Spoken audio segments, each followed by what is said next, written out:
Thank you. Good morning, Dallas. Good morning, SMU. Good morning, World Affairs Council. Thank you, all of you. It's a pleasure to be here. It's a great honor. I'd like to start by asking a couple of questions. What does this image have to do with this image? Or this one? Or this one? Or this image? How about this? Or this? I'll get back to that. Okay, second question. And for those of you who saw me speak a few years ago, you'll have to bear with this. I know I pulled this stunt last time. How many of you have ever experienced a power outage? Please raise your hand. Okay, keep your hands raised, keep your hands raised. Pretty much everyone in this room. Now, if it's been for more than 24 hours, keep your hands raised. How about for more than 3 consecutive days? For longer than 1 week? Okay. Now think back and reflect on what that experience was like. What were some of the things you couldn't do? Watch television, use your computer, cook if you use an electric stove, or keep your food refrigerated. What about your job? How many of you could still work if you had no electricity? What would you do?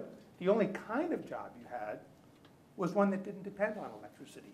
How much money could you make? How would you pay your rent or mortgage? Or put food on the table? Or pay for your children's education? How, in fact, would you ever even survive if you had no access to electricity? Ever. I'll get back to that. Now, I'd like to introduce you to a woman who has become a very special friend of mine. Someone who has taught me more than I could have ever imagined. Ladies and gentlemen, please meet Madame la Présidente, whose real name is Ganagi Kora. I like to call her Madame la Présidente because she is the president of a women's farming cooperative in the remote village of Dunkasa, which is located in the isolated and desperately forsaken district of Kalale in the northern part of one of the world's poorest countries, the Republic of Benin in West Africa. Here's a map of Benin. It's a country of approximately 7 million people, sandwiched between Nigeria and Togo in West Africa. To get to Dunkasa, you have to fly to Paris from here, and from there catch another 5-hour flight to Cotonou, which is down here on the southern coast, the capital of Benin.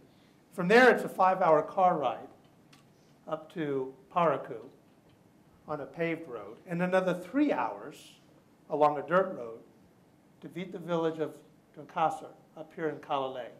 Kalale is a district of 44 villages, about 100,000 people. None of these villages have access to electricity. Now back to Madame la Présidente. The reason I wanted you to meet her is because she, in fact, everything about her, her family, her village, her whole life, is emblematic of what is missing. That's right, missing from the Millennium Development Goals, or so-called MDGs. Because while the MDGs themselves are quite far-reaching and comprehensive, they've omitted something very important, very fundamental, and that is access to modern energy. If you leave here today remembering nothing else, I hope it is that simple fact. I first met Madame in 2006 when Dr. Mamoudou Setoumou, a professor of agricultural entomology at Texas A&M, asked me to travel with him to Africa and visit the village of his birth and see what I could do to help his people. Madame, like 90% of the people in Benin, and like 1.6 billion people in the world, are from a power grid with no access to electricity. She was living on less than $1 a day. And like 90% of the people in her region, she has to grow her own food to survive. A number of her children, the ones that made it past the age of 5, Benin has one of the highest infant mortality rates in the world, suffered from malnutrition. This is a photo I took of several children in Dunkasa the first time I visited. Notice that at least 2 of these kids have distended bellies, a telltale sign of kwashiorkor, a disease caused by a lack of protein and micronutrients. Kwashiorkor, which can be fatal if untreated, is easily prevented from getting enough fruits and vegetables. Many children in Dunkasa, especially young girls, have not been able to go to school because they have to spend hours each day fetching water, just like the girls depicted in this photo. In fact, the women and girls spend such a large percentage of their days carrying water, there's virtually no time left for value-added work or education that could help them earn income and lift themselves out of poverty. And to make matters worse, the district of Kalale in northern Benin suffers from a prolonged dry season, which lasts 6 months a year. During this period, the land is parched, the people are hungry, and malnutrition is widespread. So when Mamoudou asked me, or introduced me to Madame la Présidente, and I asked her what were the most pressing needs for the village, she said, "Help us feed our children." It sounds so simple, doesn't it? Here in the U.S., if you want to feed your children, you go to the store. And if you want to grow your own food, you need to water your garden, what do? You turn on the hose, right? And when you turn on the hose, water comes out because somewhere a pump is running on electricity to move that water from its source to where we want it, when we want it. And much of what you buy in the store comes from large-scale farms that are driven by massive irrigation systems, without which we too would likely suffer from malnutrition and, well, perhaps even starve. You know, we take so much for granted about the quality of our lives in this country. But in Benin, there was no hose. There was no hose because there was no pump to fill it. And there was no pump because there was no electricity to run the pump. And there was no electricity because it cost about $20,000 or more per mile to extend, for the utility company, to extend the grid from the capital cities where the power is generated to remote villages, places like Dunkasa in northern Benin, where Madame and her family live. In Madame's village, child mortality rate cannot be reduced because there's no access to safe, clean groundwater. In her village, children can't get vaccinated properly because there's been no refrigeration to maintain the cold chain. In her village, Madame can't reduce indoor air pollution because she has to burn a kerosene lamp in her hut just to see anything after the sun goes down. And the smoke from the kerosene contributes to respiratory diseases, which claim the lives of 1.6 million people per year. In her village, Madame can't learn to read and write because there are no lights in the school at night to host adult literacy classes. In her village, there's no way to improve maternal health because in the clinic, there's no light to assist with a difficult birth. Here, women often die giving birth by candlelight. In her village, Madame didn't have the luxury to care about environmental sustainability because she needs wood or dung to fuel the fire to cook her food for her children and keep them warm at night because she has no electricity. In her village, Madame couldn't gain gender equality because she was stuck carrying water for 6 hours a day with little or no time left over to improve her own life. She was, in fact, condemned, as the German scientist Peter Rahm said, condemned to a life on the margins. All because in Kalale, there was no hose and there was no access to modern energy. That is, until now. And that's where this solar array comes into play. When we committed to working in Benin, I knew our first priority was to find a way to overcome the lack of food security, especially during the 6-month dry season that run from November to April each year. So we partnered with a group called Irrigation, based in Niger, to pioneer the solar market garden, which basically combines the use of solar energy and drip irrigation to grow fruits and vegetables. Here's a graphic layout of the system. A solar panel pumps water from a borehole to an elevated tank, which then gravity distributes the water to a low-pressure drip irrigation system.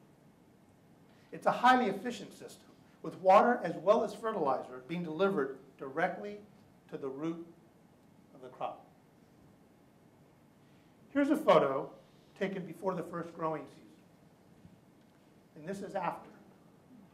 As you can see, the place has been totally transformed.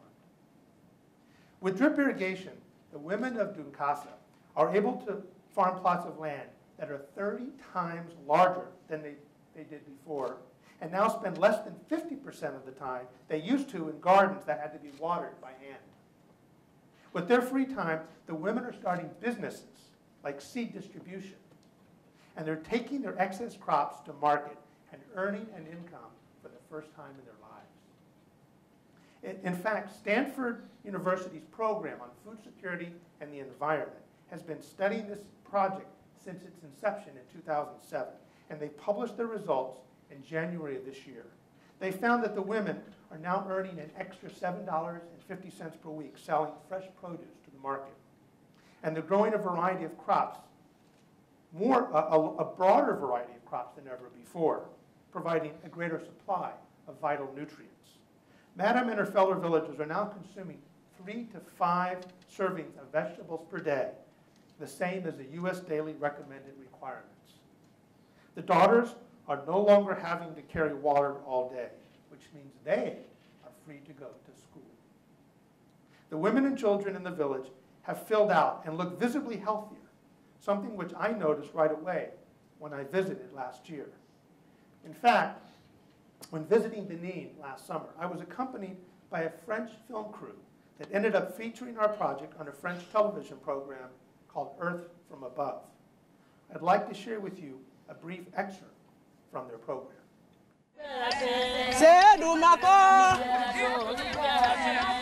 When I came the first time 3 years ago, they were very small, and these women were watering the plants by hand, with these small gourds, spending a lot of time walking from the well to the garden, very limiting in terms of what they could do. Thanks to irrigation, the production has been multiplied by 10. The crops are more varied, and today maize, tomatoes, or even salad grow here.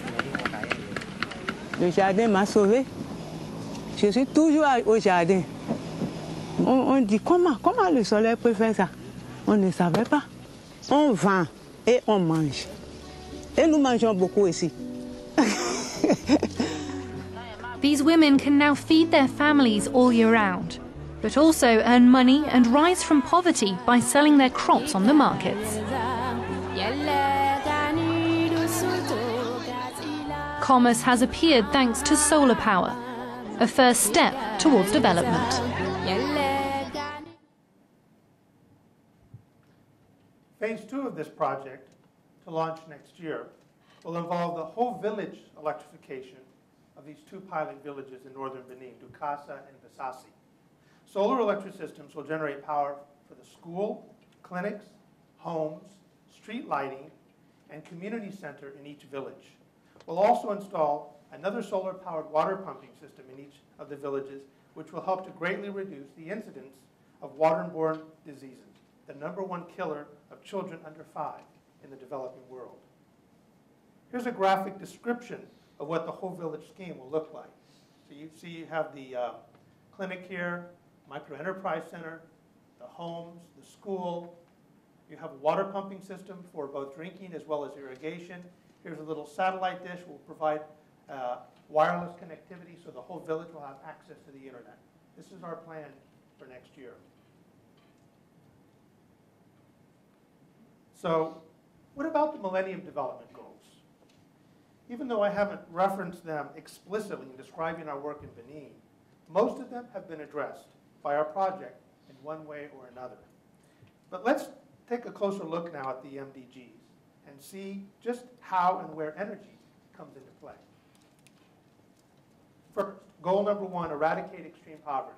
Well, let me just give you a few examples. Household lighting extends the productive workday.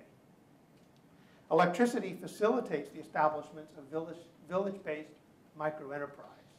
And perhaps most important, energy for irrigation increases food production and access to nutrition. Goal number 2, achieve universal primary education. Household lighting enables children to read and study at night. Energy services reduce time spent by school-going children on basic survival activities, such as fetching water and firewood, cooking, and so on. And finally, electricity enables the use of educational media, computers, and internet access at schools. Goal number 3, promote gender equality. Modern energy frees women from extreme household drudgery, increases their employment opportunities, and allows them to participate more fully in community activities. Energy also reduces girls' burden to collect water and fuel and increases their school enrollment. And you'll see many of these MDGs are mutually reinforcing. They're not isolated. They're all connected to each other. Goal number 4, reduce child mortality. Energy is a prerequisite for a functioning health system, contributing, for example, to lighting operating theaters, refrigerating vaccines. If you don't store a vaccine between 0 and 8 degrees centigrade, the potency is lost. And I've personally seen immunization programs break down in rural areas where there's no access to electricity. Power can be used to sterilize equipment and also provide communications.